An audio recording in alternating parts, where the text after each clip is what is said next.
New Saturday evening entertainment on One.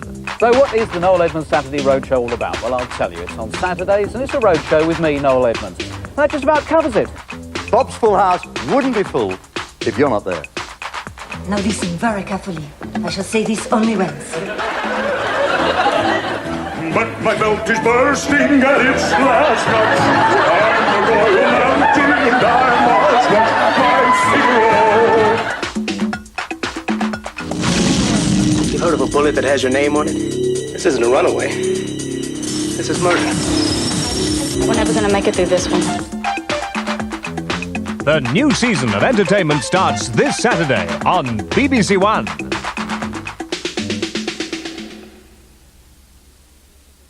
Back to this evening, and our film now is a tongue-in-cheek horror movie sprinkled with the sort of special effects that have become the hallmark of John Landis. Perhaps not for the squeamish. The Oscar-winning An American Werewolf in London.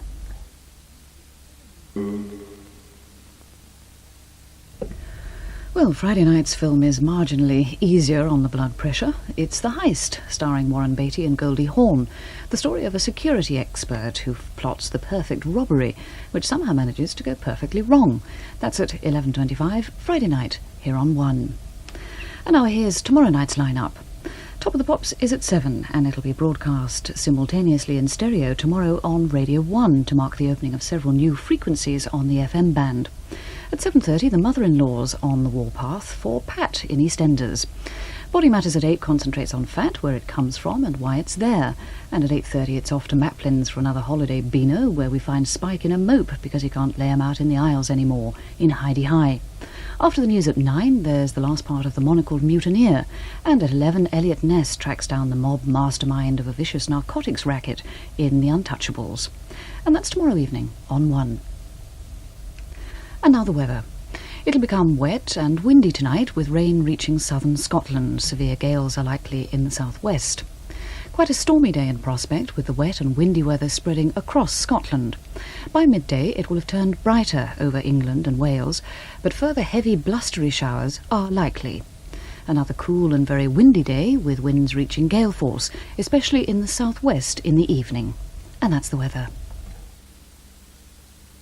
Ladies and gentlemen farmers, this burning question is under greater scrutiny than ever before. Burning straw comes under the law.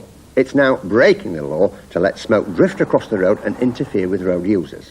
Stay out of trouble with burning stubble by obeying your local bylaws and taking sensible precautions, like properly cleared and ploughed fire breaks that flames can't jump, checking the speed and direction of the wind, and having the right equipment and properly trained people on the spot. If your local authorities and fire service want to know, tell them. And of course you won't be burning at weekends or bank holidays or at night. Oh, and the ashes will be worked in within 36 hours, won't they? Mind you, if you ploughed your stubble in the first place, there'd be no need for any of that. But if you have to burn stubble, follow the NFU code, and remember, burning straw comes under the law. That was a public information film. And a last look at the blue and yellow clock tonight brings another evening on One to a close. It's now just after midnight and we're homeward bound. If you're in the habit of whiling away the early hours with the wireless on the old bedside table, let me tell you that Brian Matthew is the voice beaming out of Radio 2 just now, and Patrick Lunt takes over at 1 o'clock with Night Ride. But for now, from all of us on BBC One and me, Cathy Stewart, a peaceful night to you. Sleep well and good night.